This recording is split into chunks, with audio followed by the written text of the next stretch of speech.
사무엘상 23장 15절부터 29절까지 말씀입니다. 사무엘상 23장 15절부터 29절 말씀 우리 함께 보도록 하겠습니다. 다윗이 사울이 자기의 생명을 빼앗으려고 나온 것을 보았으며 그가 십광야 수풀에 있었더니 사울의 아들 요나단이 일어나 수풀에 들어가서 다윗에게 이르러 그에게 하나님을 힘있게 의지하게 하였는데 곧 요나단이 그에게 이르기를 두려워하지 마라. 내 아버지 사울의 손이 내게 미치지 못할 것이오. 너는 이스라엘 왕이 되고 나는 내 다음이 될 것을 내 아버지 사울도 안다. 두 사람이 여호와 앞에서 언약하고 다윗은 수풀에 머물고 요나단은 자기 집으로 돌아가니라.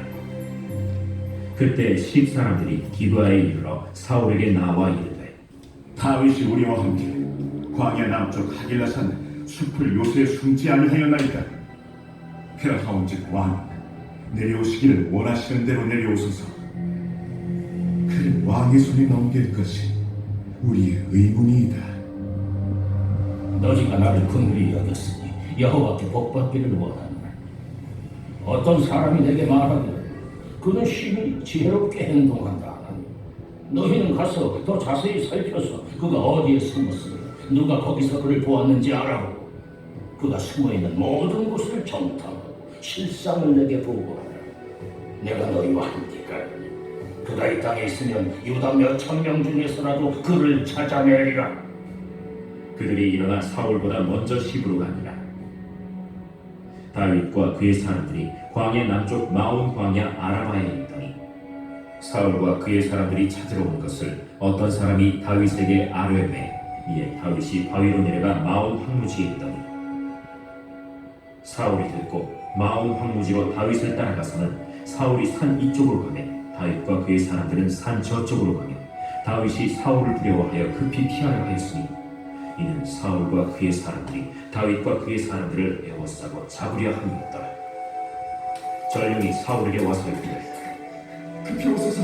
블레셋 사람들이 땅을 침노하나이다. 이에 사울이 다윗 뒤쪽 길을 그치고 돌아와 블레셋 사람들을 치러 갔으며 그곳을 셀라 하만의 곳이라 칭하니라. 다윗이 거기서 올라가서 엔게디 요새에 머무니라.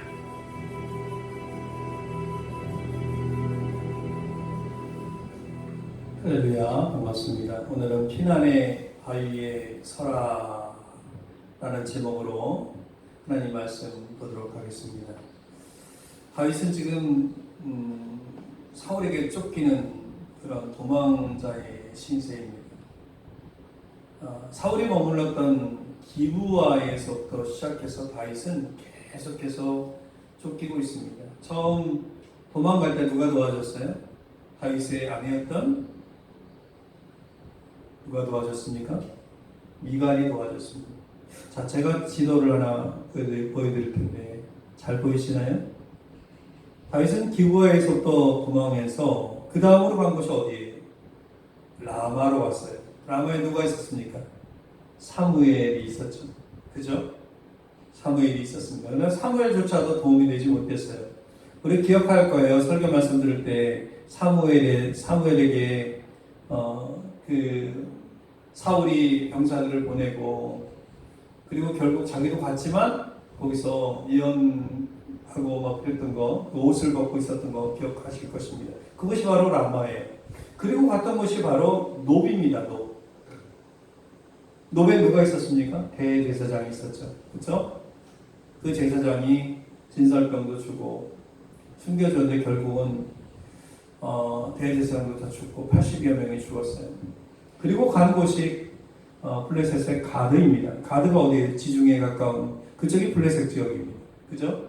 가드로 갔습니다. 가드에서는 그가 처음에는 잘못된 생각으로 넘어갔다가 미친 척하고 도망왔습니다. 그죠? 기억하실 것입니다. 그리고 나서 간 곳이 아둘람굴이에요. 아둘람굴에 있을 때 친척과 또 핍박받는 사람들이 400명이 찾아왔어요. 그죠? 그리고 그 아둘람굴에 있을 때 누구도 찾아왔냐면 부모님도 찾아왔어요. 그리고 그 부모님을 화살표를 보시면 그 미스베 모압에 맡깁니다. 그죠? 효심도 있었다 그랬습니다. 그리고 다시 돌아와 아둘람굴에 머뭅니다. 그때 그일라에서 블레셋이 침략한다는 얘기를 듣고 블레셋을 물리치고자 그 침략을 물리치고자 그일라를 도왔던 사건, 지난주에 우리가 읽었습니다. 함께 보았어요. 근데 그곳까지 사울이 찾아왔다고 했어요. 찾아오기 전에 다윗은 정보를 듣고 거기서부터 탈출했다 이런 얘기를 들었습니다. 그때 나온 사람이 몇 명이에요? 600명입니다. 자, 이렇게 다윗은 도망다니고 있습니다. 지금 우리가 사무엘상을 읽은 20장 언저리에서 읽었던 이 내용들이 바로 이런 내용입니다.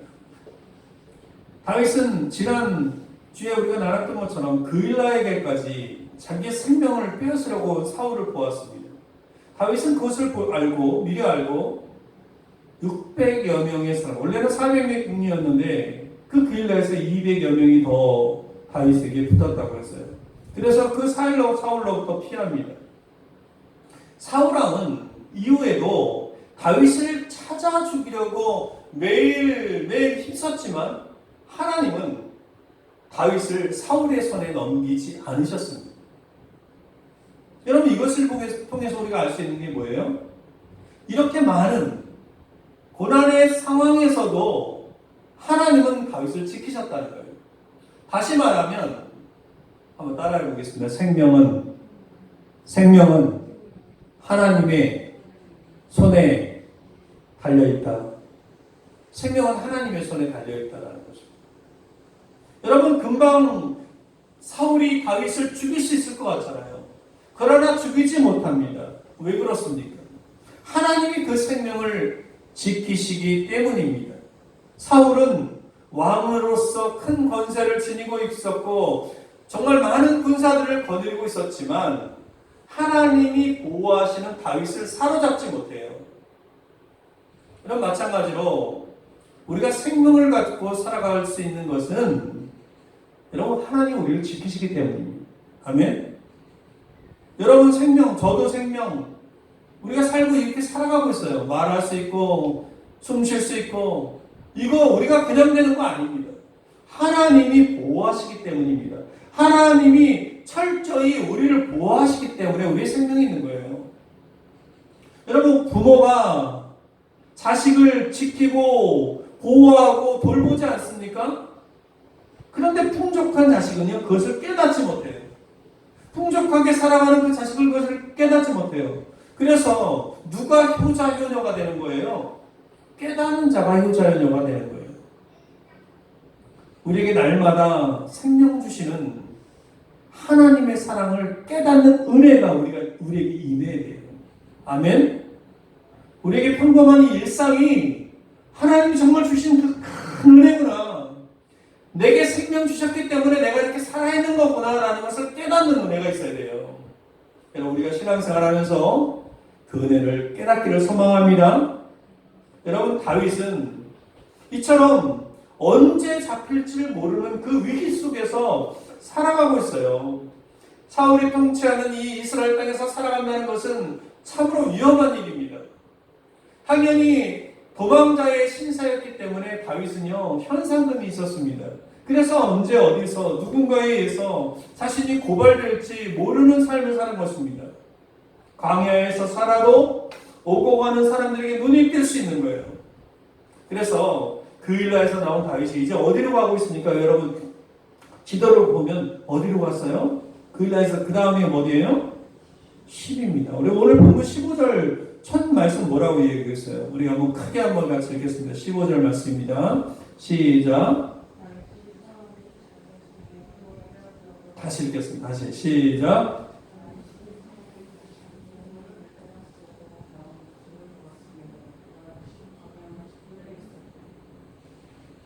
어디로 갔어요? 10광야로 들어갔어요. 그럼 지도를 보면은 10광야 어디라고 했어요? 지금 그일라에서 조금 내려온 곳이 10입니다. 그러니까 이 10은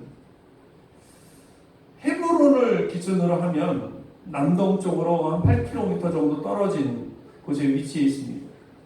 이 10에서부터 이 사해에 이르기까지는 땅이 기울어져 있어요. 지금 우리는 평면을 보지만 실제 땅을 가보면 이렇게 비스듬히 사해가 어디에 있습니까? 여러분이 보시는 쪽에 오른쪽에 있죠?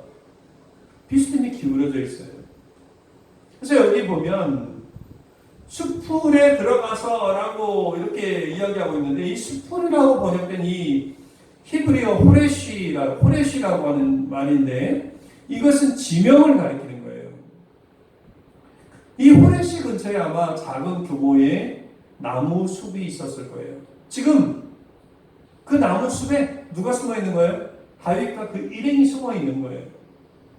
다윗이 이렇게 어렵게 쫓기는 와중 가운데 있는 거예요. 그런데 그 가운데 다윗을 격려하기 위해서 다윗을 붙들어주고 다윗을 찾아온 친구가 있어요. 누가 찾아왔습니까? 16절에 보면 사울의 아들 요나단이 일어나 숲풀에 들어가서 다윗에게 이르되 그에게 하나님을 힘있게 의지하게 하였는데 누가 찾아왔어요? 요나단이 찾아왔어요. 요나단이. 지금 요나단이 왜 찾아온 겁니까? 지금 힘든 시기를 쫓기는 그 신세를 보내고 있는 그 다윗을 격려하고자 찾아온 거예요. 요나단이 찾아와서 뭐라고 이야기하냐면 17절에 보면 곧 요나단이 그에게 이르기를 빨간색 것이 같이 읽겠습니다. 시작. 두려워하지 말라. 내 아버지 사울의 손이 내게 미치지 못할 것이요 너는 이스라엘의 왕이 되고 나는 네 다음이 될 것을 내 아버지 사울도 안다 하니라.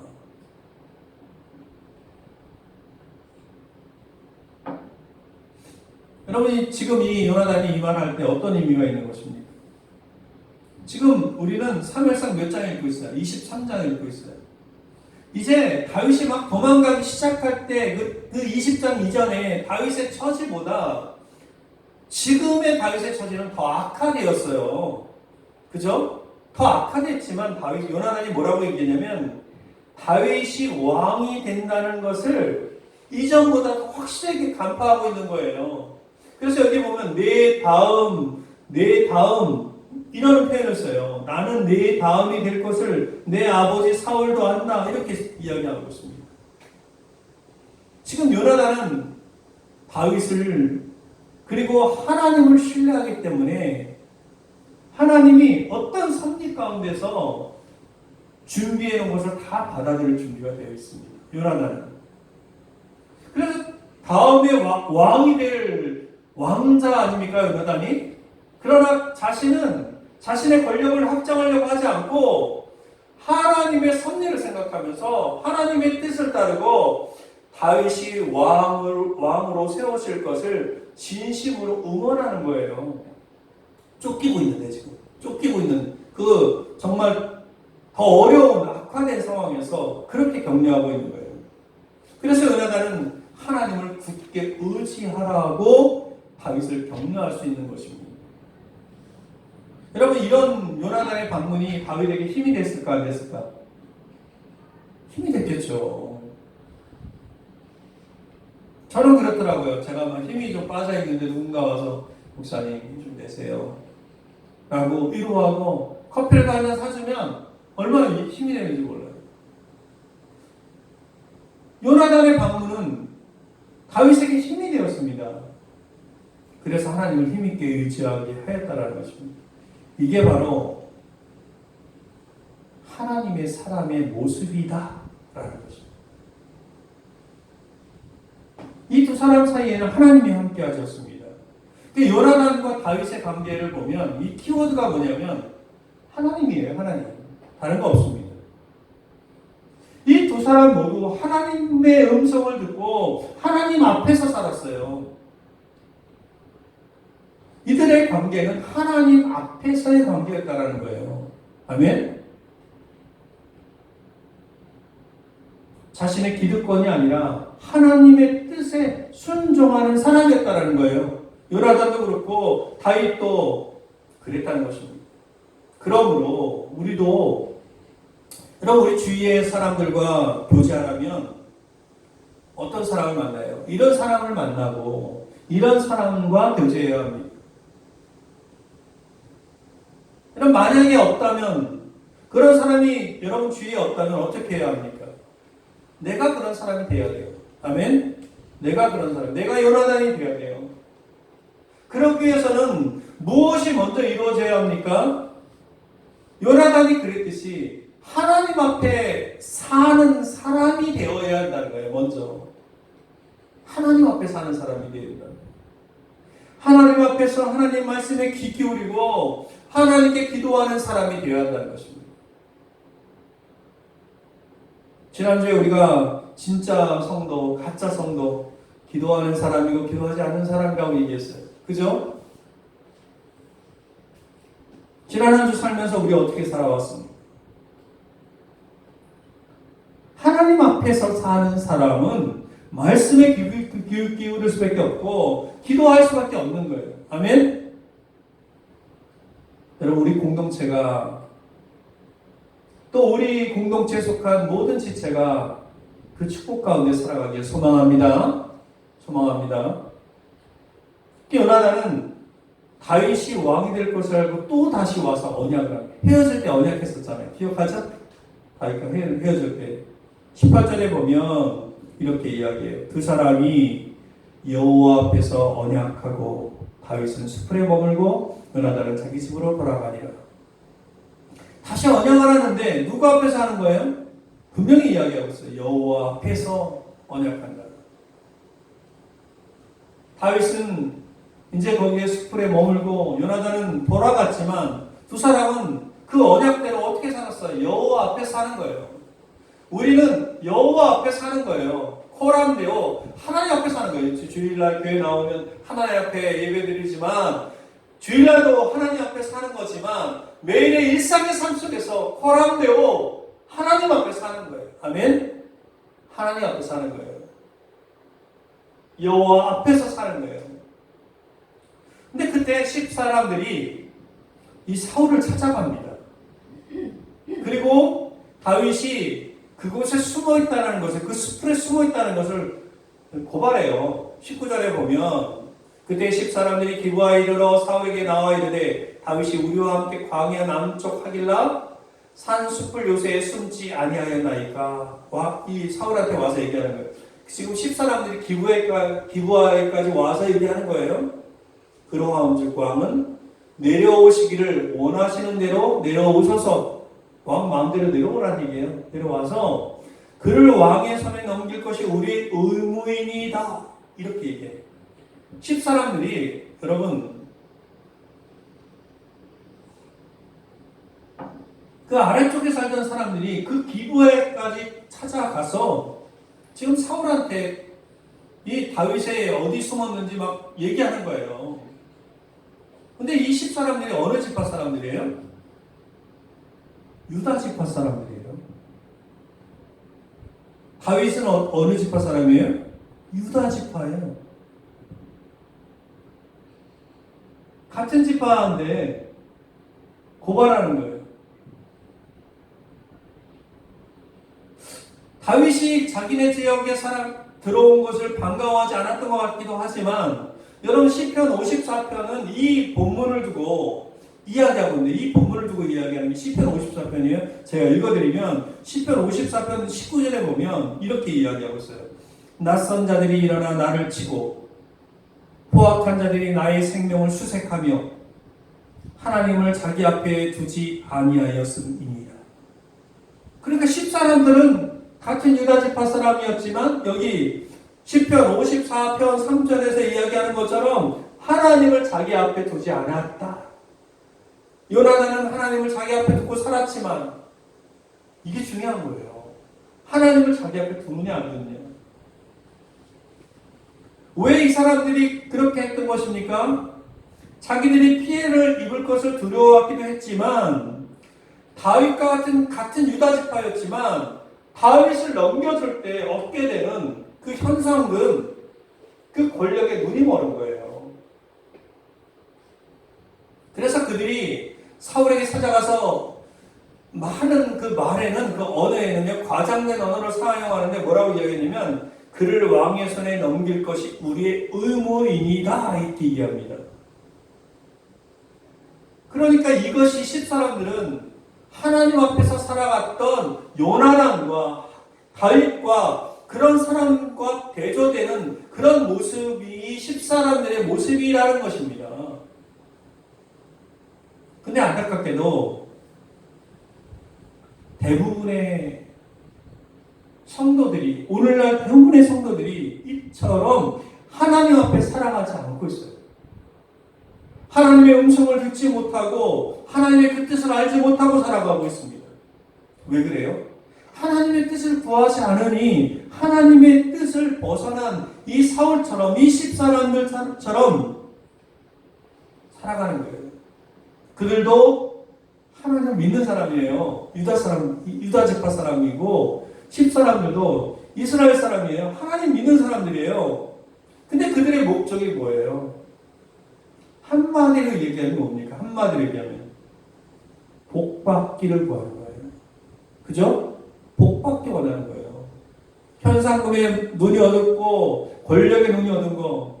그래서 사울은요, 그 다음 장면을 보면 하나님의 이름을 이제 들먹이면서 복을 빌어줘요. 복을 빌어줘요. 여기 보면 21절에 보면, 자, 이거 말씀 좀 짧으니까 같이 읽겠습니다. 시작. 너희가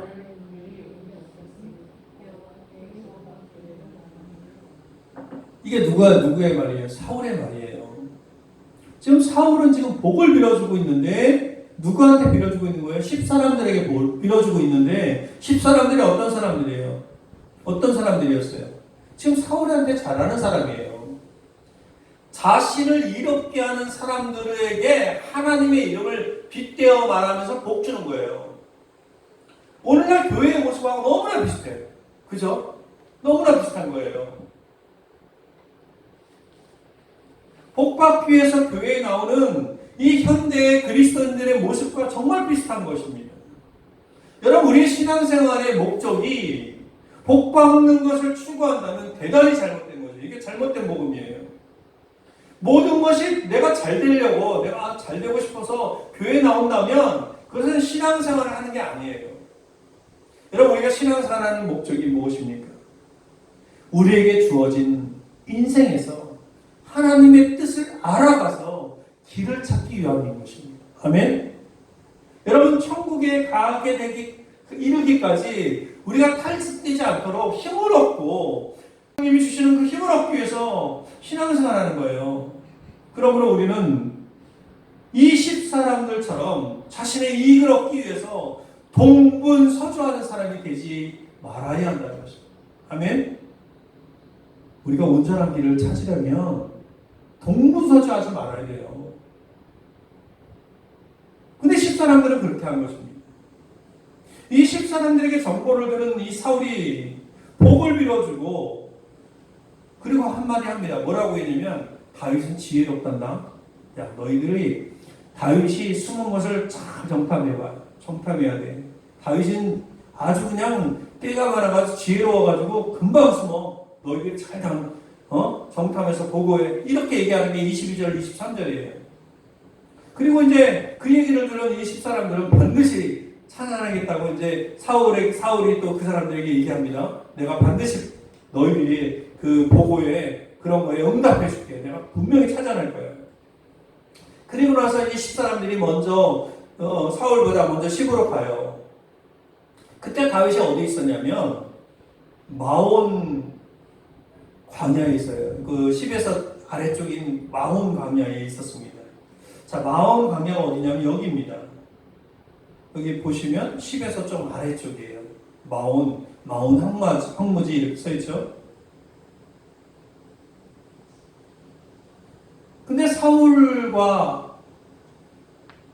사람들이 그 찾아온다라는 것을 이 다윗에게 어떤 사람이 알립니다. 25절에 보면. 그래서 10사람들에게 이제 또 보고를 받은 사울은 이 마온 황무지에 있는 그 다윗을 따라갑니다. 그래서 막 추격전이에요. 여기서 완전히 근접한 추격전이 되는 거예요. 그래서 26절에 보면 되게 이제 급박한 상황으로 돌아가는데, 자, 이거 읽어볼게요, 제가. 사울이 산 이쪽으로 가매. 자, 산이 하나 있어요. 근데 사울의 산이 하나 있는데 다윗은 산의 동쪽 경사면을 따라서 가는 거예요. 그리고 사울은 서쪽 경사면을 따라 이렇게 오는 거예요. 산이 있으면 이렇게 한쪽 이쪽으로 있는 거예요. 바로 근접한 거잖아요. 그래서 읽어보면 산 이쪽으로 가며 다윗과 그의 사람들은 산 저쪽으로 가며 다윗이 사울을 두려워하여 급히 피하려 했으나 이는 사울과 그의 사람들이 다윗과 그의 사람들을 에워싸고 잡으려 하였다. 이 말은 무슨 얘기냐면 종쪽으로 갈 때 이 지금 사울이 이제 다윗이 어디로 도망가려고 하는 거면 여기 지도에서 다시 한번 보여드리면 동쪽이라는 건 어느 쪽이에요? 사해 쪽이에요. 그죠? 사해 쪽으로 그 산에서 내려와서 도망가려고 하는 것입니다. 바로 사해가 있는 게 아니라 그 사해 앞에 굉장히 넓은 광야가 있습니다. 그 광야로 도망가려고 하는 거예요. 달아나려고 하는 거예요. 근데 그때 사울의 군대는 서쪽 경사면에 있는 거예요. 그때 사울이 자신의 군대를 두 방향으로 나눕니다. 그래서 산의 북쪽과 남쪽으로 보내서 에워싸고 있는 그런 장면이에요. 이제 다윗은 완전히 포위했어요. 다윗이 어제 잡힐 때가 됐어요. 이 산이 오늘날의 콜레드라고 하는 산이에요. 콜레드라고 하는 산이 오늘날 지명으로는 이 동쪽 지역의 땅은요 멀리까지 내다볼 수 있는 그런 평지예요. 아까 얘기한 것처럼. 그래서 사울이 다윗이 도망간다 해도 금방 따라잡을 수 있는. 이제 다 잡았어요. 그래서 다윗이 사울에 거의 잡힐 위기였습니다. 근데 바로 그때 사울의 전령이 와서 보고를 해요. 사울의 전령이 막 온 거예요. 27절에 보면 자 우리 같이 한번 읽어보겠습니다. 27절 시작. 전령이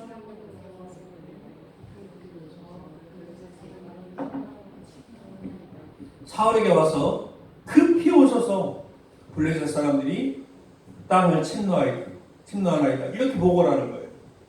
그러니까 완전히 다윗을 잡을 수 있는 그런 상황에서 다윗을 잡는 것보다 더 중요한 일이 발생한 거예요. 그게 뭐예요?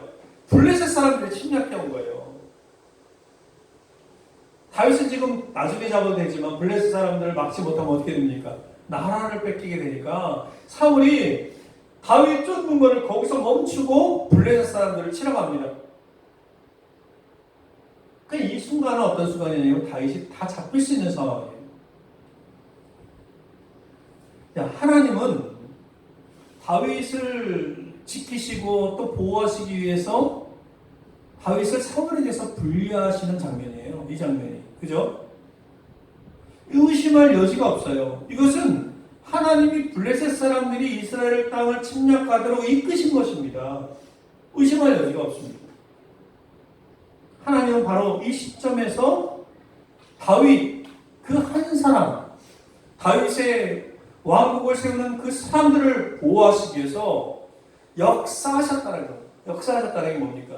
역사를 바꿨다는 거예요. 아멘? 그렇다면 다윗이 그렇게 의로운 사람이었고 다윗이 그런 길을 걸어갔던 사람이었고 다윗이 그렇게 하나님 앞에 기도하고 하나님께 말씀 듣고 하나님의 뜻대로 살아가려 했던 그 다윗을 위해서 그 역사를 바꿨던 하나님이라면 과연 여러분들의 삶을 위해서는 안 바꾸겠습니까?